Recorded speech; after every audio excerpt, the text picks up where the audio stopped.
My name is Nora Sutton, and I am 29 years old. My father stood in the middle of my sister's engagement party, raised a glass of estate wine, and smiled at 300 guests on a vineyard terrace. Then he announced he was still paying for my little camera hobby. Polite laughter rippled through the crowd. People looked at me with pity. My sister smirked. Somebody has to fund the failure, my father said warmly, and the room chuckled again. What nobody standing under those string lights knew was that I had not touched a dollar of my parents' money in 3 years.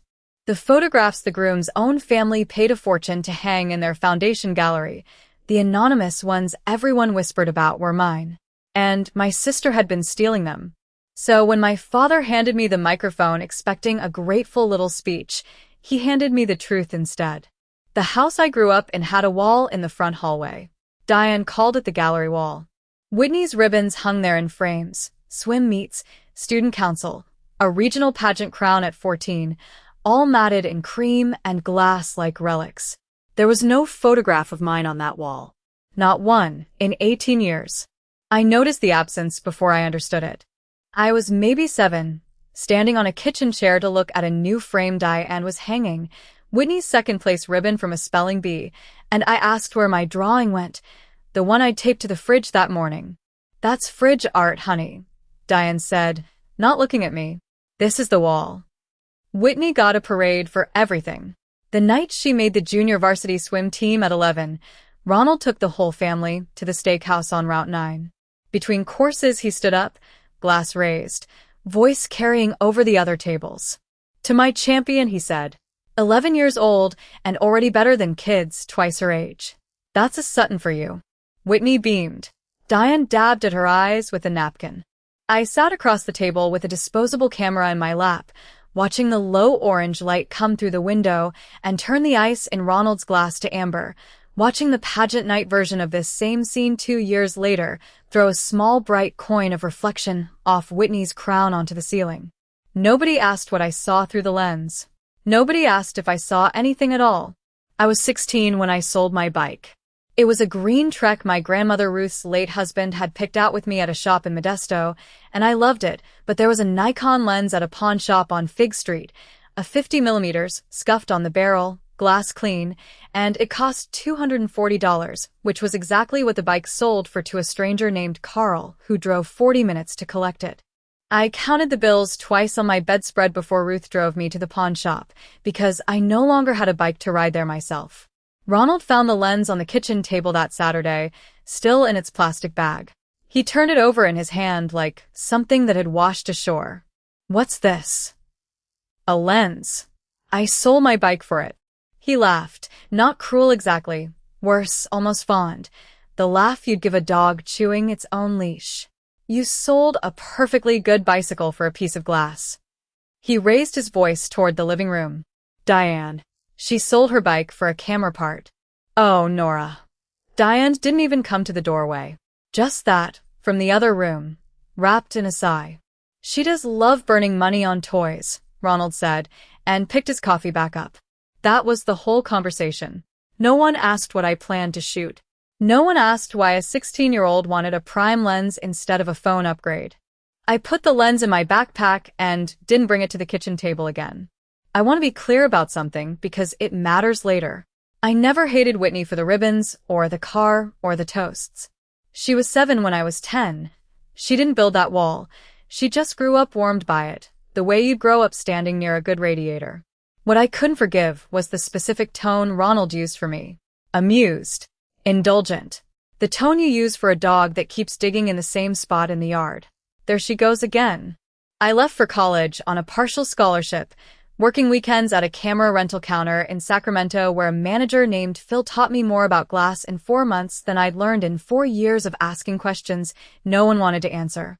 From there it was 2 years as a grip and second camera operator on wildlife shoots in Montana, then Patagonia, a producer named Ines shouting over wind for me to hold the tripod steady, for hours flat on my stomach waiting on a fox that never came, then did.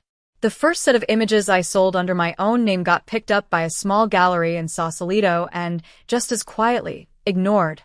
Nobody outside a small circle cared what Nora Sutton photographed. So the next set, Frost patterns and tide pools shot at 4 in the morning on the Sonoma coast. I released under a name I invented on the drive home, half laughing at myself. Wren. A wren, because it's a small brown bird nobody looks twice at, and it still sings louder than birds 3 times its size. Wren sold out a print run in 11 days. A collector in Chicago paid $4,000 for a single frame of fog moving over Black Rock. I sat in my apartment with the confirmation email open on my laptop and told no one. Not because I was ashamed, because I knew exactly what my family did with anything I was proud of. They didn't celebrate it. They found the seam and worked it loose until it came apart in their hands, and then they'd say, gently, "See, we told you." So I kept the secret the way you keep a pilot light, small, guarded, mine. My family still believed the equipment stipend Ronald had sent when I was 22, broke and too proud to admit it, was the only thing standing between me and failure. I'd stopped touching that account 3 years ago. Nobody had noticed. Nobody had asked. 3 weeks before Whitney's engagement party, my phone rang on the kitchen counter while I was rinsing coffee grounds down the drain. Dad's name lit the screen, and something in my chest went still and alert at once, the way it does right before you hear an animal move in brush you thought was empty. I dried my hands on my jeans and picked up, and his voice came through already certain of exactly who I was. "Nora," he said. "Good, you picked up. Listen, I need you to bring your camera to Whitney's party." The phone rang at 6:42 in the evening, right when I was breaking down my tripod after a shoot at Point Reyes, salt air still on my jacket. I saw the name and let it ring twice before I answered. Nora. Just my name, flat, like he was checking an item off a list. "You skipped the cake tasting on Saturday." "I had a shoot." "You always have a shoot." I heard ice clink in a glass on his end, the particular sound of his study, the leather chair that always groaned when he leaned back in it. "You've missed the venue walkthrough, the tasting, and now Diane tells me you haven't even RSVP'd for the engagement party photographer meeting." "I'm not the photographer, Dad. I'm your daughter. You're the one with the camera." A pause, long enough that I could picture him rubbing his jaw the way he does before he says something he's decided is reasonable. "Look, your sister is marrying into the Hargroves. Do you understand what that means? Half of Napa's old money is going to be on that terrace, and you can't be bothered to show up for a tasting." I set the tripod case down on the gravel lot. A gull screamed somewhere over the water. "I'm sorry I missed it." "You're embarrassing this family, Nora. That's the truth of it. You disappear for months, you don't answer calls, and when you finally do surface, you act like helping out is beneath you." I could have told him about the print that sold 3 weeks ago for $11,000 to a collector in Zurich. I could have told him about the 6-week assignment I just wrapped for a magazine he'd never heard of, one that had flown me business class to document wolf reintroduction in Montana. I said none of it. I never do. Telling him things had never once made them smaller in his hands. It only gave him something new to squeeze. "So here's what's going to happen."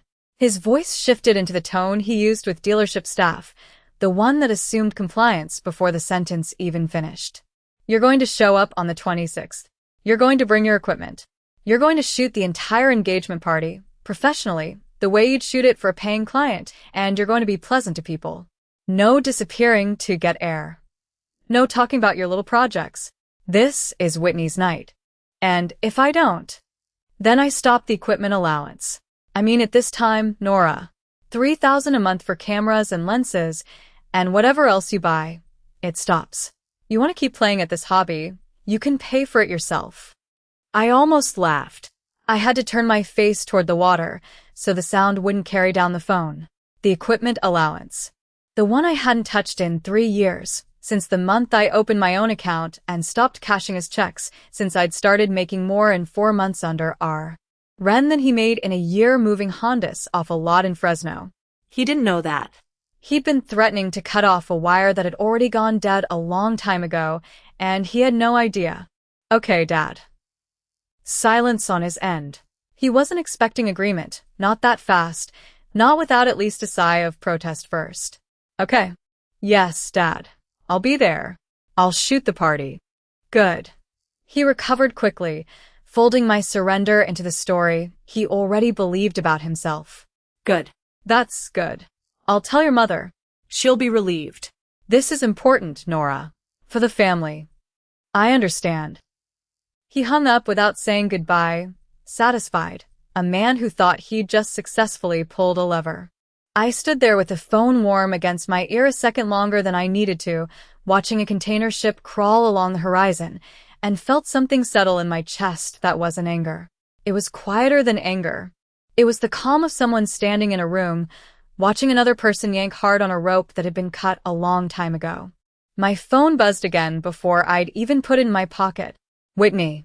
Hey, so Dad says you are doing the party pics. Okay, don't overthink it, just get candids and the toast, and maybe some drone stuff if you still have that. No need to invoice or with E since it's not like it's your real job, lol. Just think of it as a fun sisters thing. I read it twice.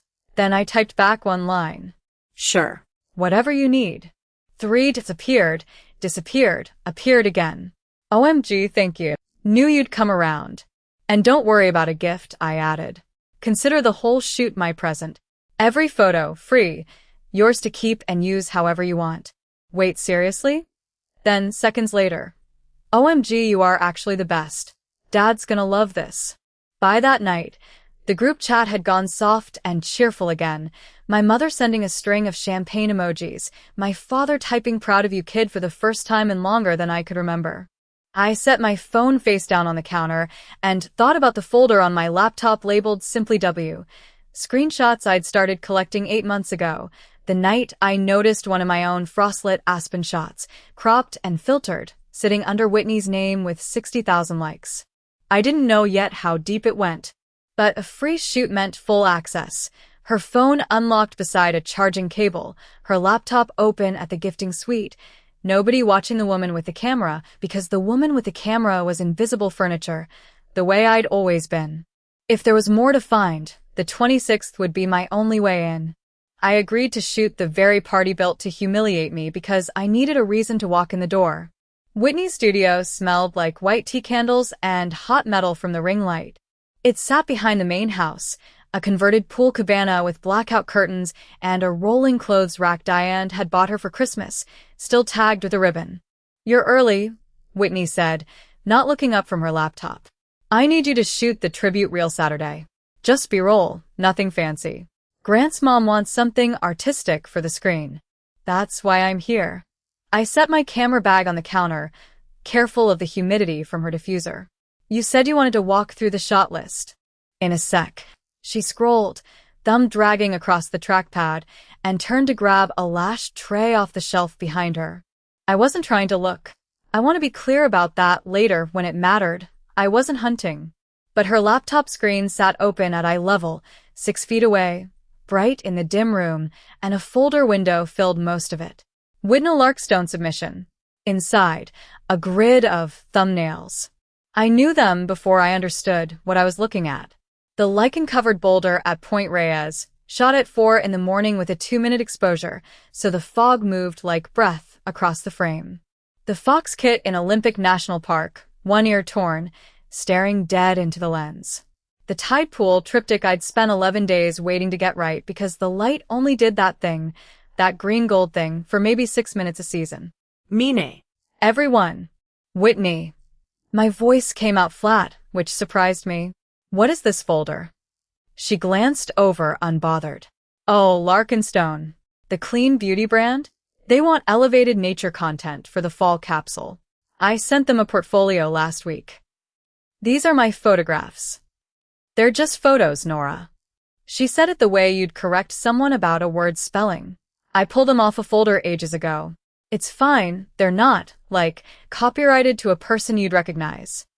They're copyrighted to me. She laughed, a short exhale through her nose, and turned back to her lashes. Okay, sure. You want me to cite you on Instagram? Photo by my sister, who won't tell anyone her last name? Come on. Ryan at Lark and Stone loved them. He said the fox looked like a Steve McCurry. I stepped closer to the screen. Up in the corner of the fox image, the pixels sat a little too clean, a faint rectangular ghost where something had been cropped or cloned out. I knew exactly what used to live there, a 9-point watermark, invisible at normal viewing size, embedded in the lower right corner at 11% opacity, a habit I'd started 6 years ago after a stock site tried to claim one of my glacier shots as their own. I never told anyone that trick. Not Whitney, not my parents, not a single editor I'd worked with. It lived in the raw file, and nowhere else, a signature only I could read, like a watermark inside a watermark. Someone had gone in and painted it out, frame by frame. "You cloned out my mark," I said. "I don't know what that means." She capped the lash glue. "Look, ads on the internet, people repost stuff constantly. If you didn't want people using it, you shouldn't post it where people can grab it." "I don't post it, Whitney. Nowhere public. That's the point." For half a second something crossed her face. Not guilt, more like recalculation, the look of someone checking whether a lie needs reinforcing. Then it smoothed over. "Well, I found it somewhere. Maybe Dad's old backup drive, I don't remember. It's not that deep." I looked back at the folder. Beneath the thumbnail sat a PDF, LARKSTONEXCLUSIVTRMS, and beside it a second document titled CONTRACTDREFTV3. Exclusive. Not a repost, not a favor to a friend, a signature, a deal, a brand about to build a fall campaign on 11 photographs I had bled for in tide pools and mud and 40-degree fog, none of which Whitney had ever set foot near. My hand found my phone before I decided to move it. I angled it low, against my hip, screen dimmed, and took 3 photos of her laptop display, the folder name, the thumbnails, the contract file sitting open in the dock like it had nothing to hide. "Are you seriously taking pictures of my computer right now?" Whitney said, catching the motion in the mirror. "I'm documenting the shot list," I said, and my voice didn't shake, which felt like its own small, cold miracle. "For Saturday." She rolled her eyes and went back to her lashes, already bored of me, already certain the conversation was over because she'd said the word fine enough times to make it true. It wasn't tenderness I felt walking back across the lawn. It was the particular stillness that comes after a question you'd been almost afraid to ask finally answers itself. 8 months of noticing captions that echoed my captions, compositions too specific to be coincidence, a mood board post using my exact crop ratio down to the pixel. 8 months of telling myself I was imagining it, being paranoid, being the difficult sister again. I wasn't imagining it. There was a contract. There was a brand. There was a signature about to go on a dotted line, built on 11 photographs that didn't belong to her. Whitney said it herself, easy as breathing. Photos on the internet. Anyone can take them. She's not wrong in general. People lift images every day, and most of the time there's nothing to be done but shrug and move on. But I don't post those photographs where anyone can take them. I never have. And the mark she painted out of the corner of that fox's, I wasn't some public watermark anybody could screenshot and strip. It was mine, hidden, unlisted anywhere, known to exactly one living person besides me, a man I'd shaken hands with only once, at a gallery opening 2 years ago, who was about to become my brother-in-law in 9 days. The Hargrove estate sat behind a gate that opened without anyone touching it, like the house already knew who I was. I did not. Grant met us in the entry hall wearing a linen shirt with the sleeves pushed up, and he shook my hand a beat too long, like he was deciding whether to trust the grip. "Nora." "Finally. Whitney talks about you like you're a ghost who occasionally does her a favor." He laughed when he said it, so I laughed too, and filed the sentence away with the others. Dinner was still 40 minutes out. His mother was on the terrace arguing gently with a caterer about the temperature of the burrata. So Grant did what people do with time and pride. He offered a tour. "You have to see the gallery wing. My father built it around one piece, and it kind of got out of hand from there." The hallway smelled like cedar and cold stone. Track lighting warmed the walls in soft pools. And then I stopped walking because I recognized the light before I recognized the photograph. It was mine. The Alaskan ice field, the one I shot at 4 in the morning 3 winters ago, my hands so numb I couldn't feel the shutter button, only heard it. 48 by 60 inches, framed in blackened oak. Lit like a relic. "This is the one that started it," Grant said, stopping in front of it with the ease of a man reciting a story he loved. Ren. You know the name? My pulse did something ugly and fast. I've heard it, I said, which was true in the driest possible way. Nobody knows who they are. No interviews, no face, no socials, just the work, dropped a few times a year like it's nothing. He said this with the reverence people usually save for weather systems or scripture. My father commissioned an entire private show around the series. Took 2 years to get 5 pieces released. Ren's agent, if you can call whoever answers those emails an agent, barely negotiates. You either get the work or you don't. I looked at my own photograph hanging in a house I'd never set foot in until tonight, and I said, carefully, sounds like someone who doesn't need the money. That's the theory. Grant moved to the next piece. A heron mid-strike over Blackwater. Mine too. Shot in Georgia the year I turned 26, and gestured at it the way you gesture at a person you are proud to introduce. My family's foundation has been trying to formally sign Ren for a retainer. Museum partnerships, a monograph, the whole thing. Real money. Real platform. Have you found them? Not yet. Something shifted in his face, a little crease of irritation under the admiration. Actually, this is going to sound insane, but about 6 weeks ago, someone reached out to my father's foundation claiming to represent Ren. Sent over a portfolio for licensing. New work, they said. The hallway got very quiet. I could hear the caterer's cartwheels 3 rooms away. Was it? I said, and made myself finish the sentence slowly, like it weighed nothing. Good work? It was our work. Or it looked like it. Same subjects, same eye, almost. Grant shook his head, half laughing at himself. But something was off. The metadata didn't match anything Ren had ever released. No history behind it, no aging on the files. My father's curator flagged it in about 10 minutes. We think somebody's trying to ride the name. Maybe cash in before the real artist ever gets found. I thought of a laptop screen in a converted garage 2 days ago. A folder named for my sister. Photographs with the watermark scrubbed just carelessly enough that a trained eye would see the ghost of it in the corner pixels, if that I knew to look. That's a strange thing to fake, I said. People fake anything that's worth something. He said it without malice, just fact, the way rich men say true things about money. Then he turned fully toward me, and there was an openness in his face that made me want to look away from him, because it was the first time in longer than I could remember that someone had looked at my work like it mattered without knowing it was mine. Honestly, if we ever actually find Ren, the real one, it's not just a business deal for my father. It changes what this foundation gets remembered for. That's a lot to put on one person, I said. His mother's voice drifted down the hall, something sharp about the wine order, and Grant held up a finger. 1 second, before he turned back, and I could see the thought hadn't finished with him yet, that he wanted to say the rest before duty pulled him away. Some people earn it, though.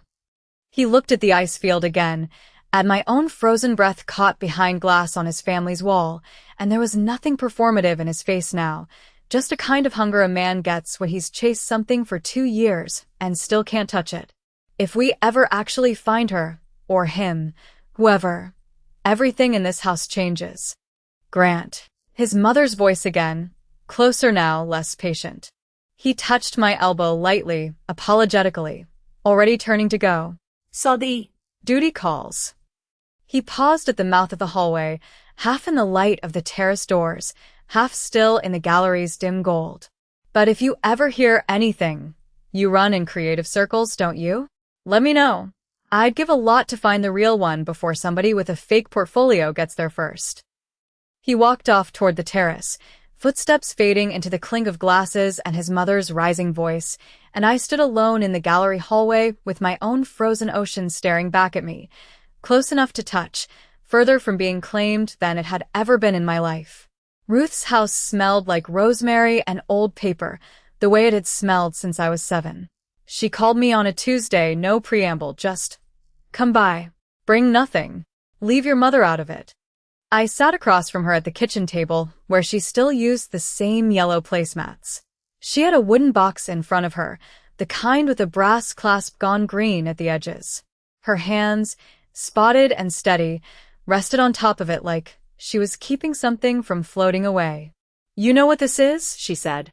No. Open it. The clasp stuck. I had to work my thumbnail under it, and when it finally gave, the smell of old photo paper hit me before I saw anything.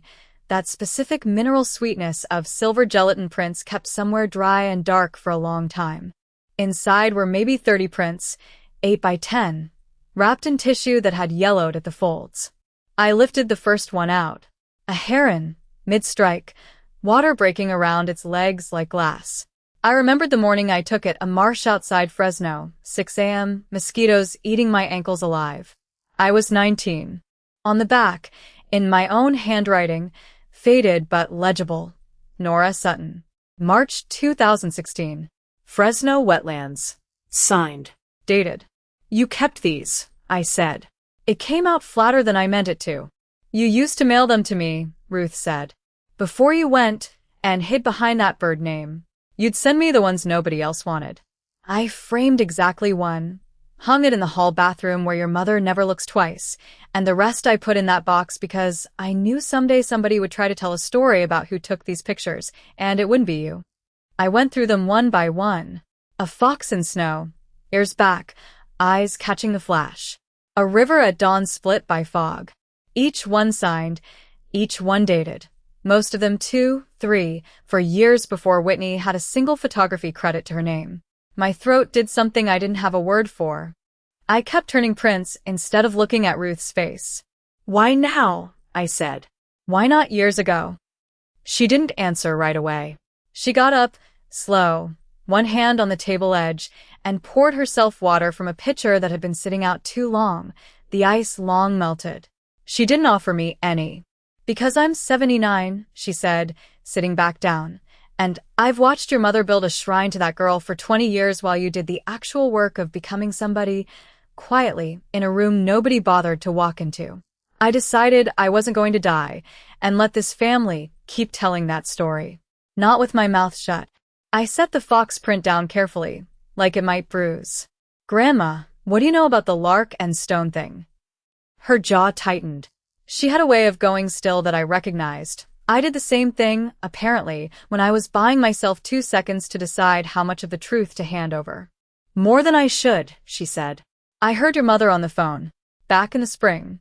I wasn't trying to listen. I was in the next room folding towels, and Diane doesn't lower her voice for anybody. Never has. She turned her water glass a quarter turn on the table, watching the ring it left.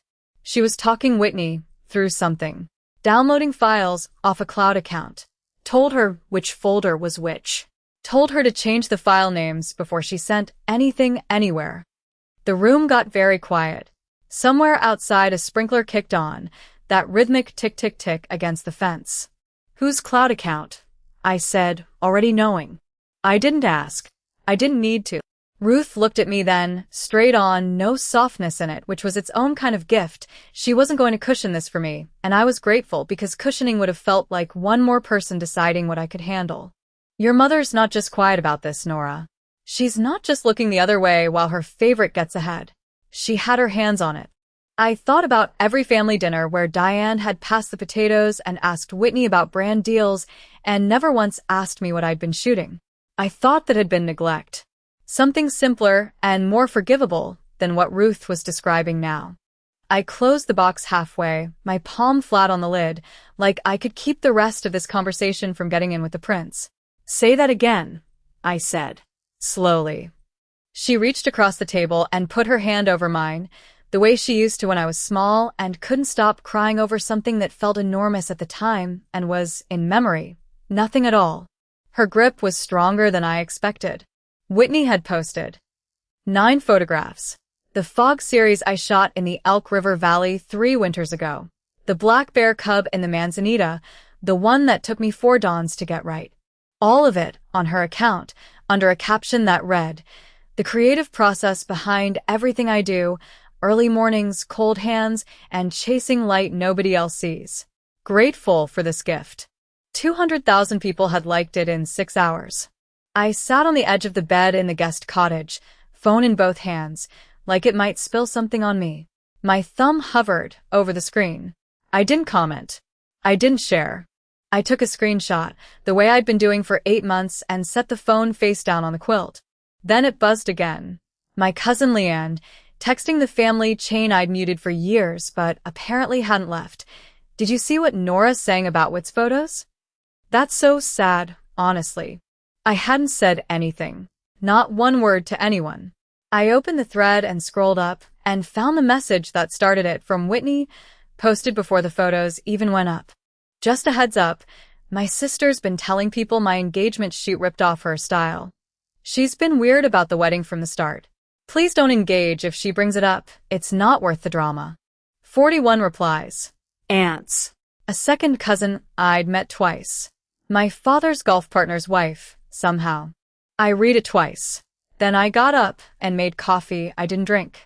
By 10, Diane called. I let it go to voicemail, then played it standing at the kitchen counter with the water still running.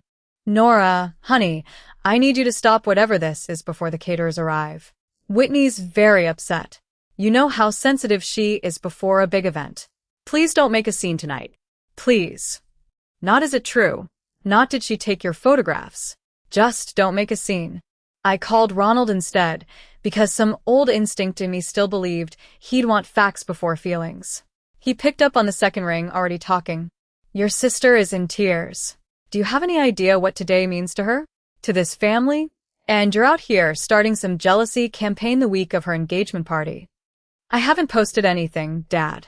I haven't said a single word publicly. She says you've been telling people for months. Grant's mother called this morning asking if there's a problem. A problem, Nora. Do you understand what you've done?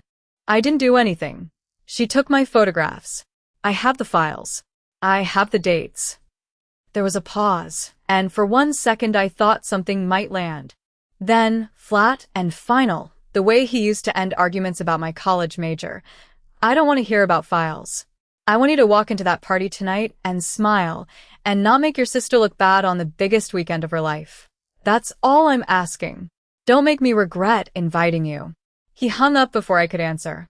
I stood there with the phone warm against my ear, the dial tone ticking in the silence. 29 years old, and I still knew exactly what that sentence meant. I'd heard some version of it since I was 9. Then Whitney's real message came, not to the family chain, just to me. If you say one word to Grant about any of this, I will tell him and everyone else you've been chasing his family's money since we started dating. You know how that'll sound. Drop it, Nora. I read it standing at the sink, water still running, and for the first time since the laptop screen at her studio, since the gallery wall at the Hargrove house, since the wooden box Ruth had pressed into my hands, the ground actually tilted. Because she wasn't wrong about how it would sound. A woman nobody had heard of, showing up at her sister's engagement claiming the bride stole her work, days before a very wealthy family signed a very large check. I could already hear it. Bitter, jealous, opportunist. I could see the exact shape of the story they tell about me, and I understood, standing there, that having the truth was not the same thing as being believed. Maybe it was easier to let it go. Take the photos down quietly, someday on my own terms, in a way nobody would ever connect to this weekend. Let Whitney have the party. Let Ronald have his toast. I'd built something real under a different name. Rend didn't need any of them to survive. Maybe survival was enough. I turned off the water. The kitchen went quiet except for the hum of the refrigerator. That was when the phone lit up one more time, a different name at the top of the screen. Grant. Hey, is there a good time to talk before tonight? Something's been bothering me about the Ren's submission the gallery got a few weeks ago. I think someone's lying to us, and I need to figure out who before my mother signs anything. Can we talk? I read it standing perfectly still, coffee going cold behind me. Somewhere in this house, my sister was getting her hair curled for a party thrown in her honor, wearing a story I could tear down with 12 photographs and a signature dated a decade before hers. And somewhere across the valley, the one person who could confirm every word of it had just asked me, without knowing it, to choose. For the first time, I let myself ask the question straight, no softening it the way I'd been doing for 8 months. If I told the truth tonight, would it actually save me? Or would it just hand my family the one thing they'd always wanted? Proof that I was the difficult one, the disruptive one, the villain standing in the doorway of my own sister's happiness. The string lights on the terrace at Sutton Ridge Vineyard threw small gold coins of light across 300 faces. I stood near the bar with a glass of sparkling water I hadn't touched, watching my father test the microphone with 2 taps of his finger. Testing, testing. All right, folks, gather round, gather round. The DJ dimmed the string lights. A screen the size of a garage door lit up behind him, Whitney and Grant's engagement photos fading in and out in a slideshow someone had built with too many transitions. Whitney stood beside Grant in a champagne-colored dress, her hand already reaching for the microphone before my father had even finished talking. Now, most of you know my daughter Whitney. He said it like an announcer introducing a prizefighter.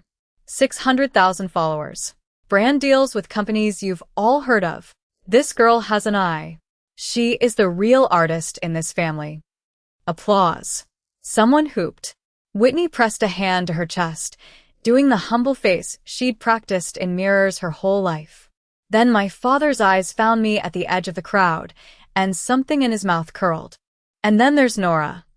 A ripple of laughter started before he'd even finished the sentence, because they all knew where this was going. They always did. Still out there with her cameras.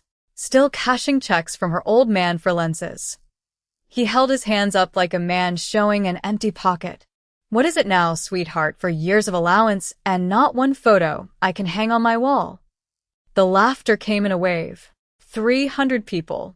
I heard Whitney's laugh distinct from the rest, bright and cruel and practiced. Beside her, my mother's smile didn't move, her eyes flicking once toward me and then away, the way they always did when things got sharp. My father crossed the platform and held the microphone out to me, grinning, certain I would take it and thank him, the way I always had. I set my water glass down on the closest table. I walked up the 3 low steps. I took the microphone. It was heavier than I expected, warm from his hand. Thank you, Dad. I let that sit a second. The crowd quieted, waiting for the sweet part. Congratulations, Whitney. Grant, welcome to the family, genuinely. I looked at him when I said it, and he smiled back, easy, unknowing. I do want to clear one thing up, though. My voice didn't rise. I kept it exactly where it had been the whole time, level, unhurried. I haven't taken $1 of that equipment allowance in 3 years. Silence doesn't sound like anything. That's the strange part. 300 people not laughing is a physical pressure, like the air itself stopped moving. I stopped needing it a long time ago. I let my eyes move over the crowd, unhurried. Because for the last several years, I've been working under a different name. Somewhere near the Hargrove table, I saw Grant go very still. His fork, halfway to his mouth, hovered there and never landed. Some of you have seen my work already tonight, actually. Grant showed me a gallery this week. A whole room dedicated to it. I looked at him directly now. You told me if you ever found the artist, it would change everything in that room. Grant's mouth opened. No sound came out. My name is R. Wren. The Hargrove table erupted first, not with laughter this time, but with the scrape of chairs against stone as 3 of them stood at once, Grant's mother's hand flying to her mouth, his father half rising with his napkin still tucked in his collar. Wait.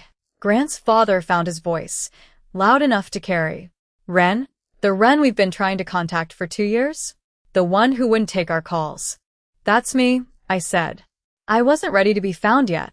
Grant himself hadn't moved, just stared at me like the floor had opened beneath his chair. My father's smile was still on his face, but it had gone rigid, a mask that no longer matched what was underneath it. Nora, honey, is this some kind of joke? It's not a joke. I turned the microphone slightly, so my voice carried past him, out to the tables. I already talked to the AV guy earlier tonight. Marcus, could you pull up the folder I gave you? The screen behind me flickered. The engagement slideshow vanished. In its place came a grid of photographs, my photographs, the ones I'd shot over 6 years across 4 continents, each one stamped with a timestamp and a string of file data in the corner too small to read from a distance, but unmistakably there, dated, documented, mine. Whitney's face had gone the color of the tablecloths. Nora, what are you doing? And right here. I nodded again, and a second grid appeared beside the first, 10 images, familiar images, the same frames, the same light, the same subjects, submitted 3 weeks ago under a different name to a company called Lark and Stone. Those are your ideas, Whitney said. Too fast, too loud, the practice brightness cracking. I studied under you. Everyone knows that. I learned your compositions. You learned my file paths, Whitney. I kept my eyes on the screen, not on her. The timestamps match my raw camera exports down to the second. Lark and Stone has already been sent the originals. They emailed me this afternoon. A woman near the back of the crowd, my grandmother, small and straight-backed in her good navy dress, rose from her seat without being asked, walked to the edge of the terrace, and set something down on the head table with a soft, deliberate click. A worn manila folder. I've had the signed prints since she was 22, Ruth said, to no one and everyone. I kept waiting for someone to ask. My hidden watermark bloomed onto the screen at 3 meters tall, and for the first time in my life, the whole room looked at me and actually saw me. The screen still glowed. Nobody had turned it off. I watched the timestamps hang there, white text on a black rectangle, 12 feet wide. August 14th, 2016, September 2nd, 2016, November 30th, 2016. 3 years before Whitney's file even existed. Read them out loud, Marcus, I said. My voice didn't shake. I noticed that the way you notice weather. Marcus, the AV kid Ronald had hired for the night, cleared his throat into his own microphone like he hadn't expected to be part of the show. Creation date, August 14th, 2016. Camera serial number matches embedded EXIF across all 11 files. Whitney Sutton's submission to Lark and Stone, dated 6 weeks ago, contains 4 of the same 11 files with metadata stripped. Someone near the bar dropped a glass. It didn't break, just rolled, and the sound of it rolling across stone was the loudest thing on the terrace for a second. Ruth was already moving. She didn't ask permission. She walked to the head table with the wooden box under her arm like she'd been rehearsing it for years, and maybe she had. She set it down next to the untouched wedding cake and lifted the lid. These were printed in my kitchen, she said, and her voice carried without a microphone, the way old voices sometimes do when a room goes quiet enough. Nora signed each one the day she made it. I kept them because I didn't trust anyone else in this family to. She started handing them down the table. A woman in a navy dress, I'd find out later she was Grant's aunt, held one up to the light like she was checking a bill for a watermark, and I understood the irony of that a half second before she said out loud, "There's a signature on the back. Nora Sutton, dated 2016. It went hand to hand after that. I watched 300 people become an audience for something that wasn't a toast. Grant hadn't moved from beside me. When he finally spoke, he spoke to the crowd, not to me. 6 weeks ago, my father's foundation received a submission claiming to be from R. Wren, he said. 12 images, a licensing proposal, an invoice. We didn't sign it because the metadata was wrong, and the invoice routing number didn't match anything on file for Wren. We assumed it was fraud and dropped it. He turned, finally, and looked at Whitney. It came from an account registered to Sutton Creative. That's you. Whitney's mouth opened. Nothing organized came out of it. That account isn't. I have people who manage submissions for me. I don't personally. Whitney. That was Diane, stepping forward with her hand already up, palm out, the exact gesture she used to use to stop arguments at the dinner table. This is not the place. Ruth turned toward her own daughter, and something in her face closed like a door. I heard you in the kitchen in March, Ruth said, telling her which folder to pull from Nora's cloud account. I heard you say, and I remember it exact, rename them before you send them anywhere. A beat. I didn't say anything then, because I didn't think you'd let it go this far. Diane's face did something I'd never seen it do at a family function. It stopped performing. For 1 second she just looked old and caught, and then she looked around at who was watching, and I saw her try to rebuild the performance. Too late. I was helping her organize files, Diane said. That's all that was. You told her to change the names, Ruth said. That's not organizing. That's covering. I hadn't planned for my mother to be the one who broke first. I'd planned for Whitney. But watching Diane's hands twist the napkin she still had from dinner, I understood that I'd been wrong about who had the most to lose tonight. A man near the front stood up. Gray suit, silver watch, a woman beside him already pulling a folder from a leather bag. Vivian Cross, Lark and Stone, he said, mostly to Grant, then to the table at large. We were told these were original concept photographs shot for the campaign by Miss Sutton. He looked at the screen, at the dates, at Ruth's box still being passed hand to hand. They are not. Whitney stood up so fast her chair scraped backward against the flagstone, a sound that cut straight through the murmuring. This is a misunderstanding. I can explain the licensing. I have receipts. You have receipts, I said, for photographs you didn't take. I didn't raise my voice to say it. I didn't need to. The terrace had gone quiet enough that it carried on its own, the way Ruth's had. Ronald pushed his chair back and stood, jaw working, looking from Whitney to me and back like he was still trying to find the version of this where he could fix it with volume alone. Everyone just sit down. This is a wedding. We can sort the business side out Monday. Dad. I turned to face him fully for the first time all night. There's no business side left to sort. There's just what everyone in this yard already saw with their own eyes. He didn't have an answer for that. I watched him understand, in real time, that the room he'd built for Whitney had turned into a room full of witnesses instead. Vivian Cross closed the folder in her hands. Not a slam, just a clean, final motion, the kind you make when a decision has already been reached somewhere upstream of the room. The exclusivity agreement is void, she said. We'll have legal follow-up in writing. Then, looking directly at Whitney, 3 words, flat, as a signature line. Contracts terminated. Effective tonight. 4 months out from the vineyard, I still had Whitney's caption memorized. Not because I wanted to, because Vivian Cross had read it aloud into a microphone before pulling it down. I was in Bhutan when the account disappeared. Cell service came in 1 bar at a time on a ridge above Paro, and I sat on a rock eating rehydrated eggs while 3 months of notifications loaded at once. A trade publication had run the story under the headline The Wren Fraud. Not about me. About Whitney. Lark and Stone had filed a breach claim. 2 smaller brands followed. Her agency dropped her on a Tuesday, according to the article, by email, for lines long. I didn't feel triumph. I felt the particular quiet of a house after a party ends and someone finally turns off the last light. Ronald texted first in October. You've humiliated this family. I hope you're proud of yourself. I read it standing in a hotel hallway in Thimphu, and I noticed I didn't reread it a second time the way I used to reread things he said. I typed back 4 words. I told the truth. Then I put the phone in my jacket and went to find Ruth, who was arguing with a monk about the correct way to fold a prayer flag. Diane's message came in November, longer, softer, the kind of soft that has a hook in it. We just want things to go back to normal for the holidays. Your father misses you. I stared at that one longer than I meant to. Normal had meant invisible. Normal had meant I paid for my own lenses and got laughed at for it, and still showed up to carry Whitney's garment bags. I wrote back, I'm not coming back to normal.